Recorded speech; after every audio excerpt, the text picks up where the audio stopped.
పెద్దపల్లి జిల్లా ధర్మారం మండల మున్నూరు కాపు సంఘం నూతన కమిటీ ప్రమాణ స్వీకార కార్యక్రమం స్థానిక గౌతమ బుద్ధ ఫంక్షన్ హాల్ యందు ఘనంగా నిర్వహించారు. ఈ కార్యక్రమానికి ముఖ్య అతిథిగా హాజరైన మున్నూరు కాపు సంఘం రాష్ట్ర అధ్యక్షులు డాక్టర్ కొండ దేవయ్య పటేల్ నూతన కమిటీచే ప్రమాణ స్వీకారం చేయించారు. అనంతరం ఆయన మాట్లాడుతూ మండలంలో సంఘంలో చేరిన ప్రతి సభ్యునికి ప్రమాద బీమా ఇన్సూరెన్స్ చేయించి బాండ్లను అందించడం అభినందనీయమన్నారు.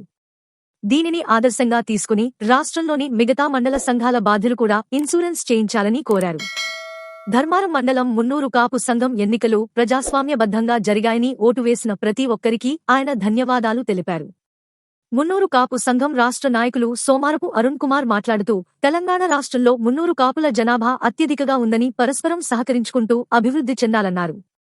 విద్య, వైద్యం, ఉపాధి, వ్యాపారాల వైపు దృష్టి సారించాలన్నారు. ఈ కార్యక్రమంలో నూతన అధ్యక్షుడిగా ప్రమాణస్వీకారం చేసిన తన్నీరు రాజేందర్తో పాటు మున్నూరు కాపు సంఘం రాష్ట్ర ఉపాధ్యక్షులు జేవీఆర్ జూలపల్లి వెంకటేశ్వర్లు, బాదినేని రాజేందర్, మున్నూరు కాపు సంఘం రాష్ట్ర యువత అధ్యక్షులు బండి సంజీవ్, రైతు సంఘం రాష్ట్ర అధ్యక్షులు సాయిని కుమార్, జగిత్యాల జిల్లా అధ్యక్షులు చెదలు సత్యనారాయణ, జిల్లా ప్రధాన కార్యదర్శి శ్రీనివాస్, మాజీ మున్సిపల్ చైర్మన్ ఏలువాక రాజయ్య, జిల్లా అధ్యక్షుడు రామస్వామి, మండల ప్రధాన కార్యదర్శి కొత్త మోహన్, కోశాధికారి ఆనవాల రవి, గౌరవాధ్యక్షులు మెట్ట తిరుపతి, గుంటూరు ప్రతాప్, సలహాదారు రాచూరి శ్రీధర్, ఆవుల శ్రీనివాస్తో పాటు మండల బాధ్యులు, గ్రామాల అధ్యక్షులు, కమిటీ సభ్యులు పాల్గొన్నారు.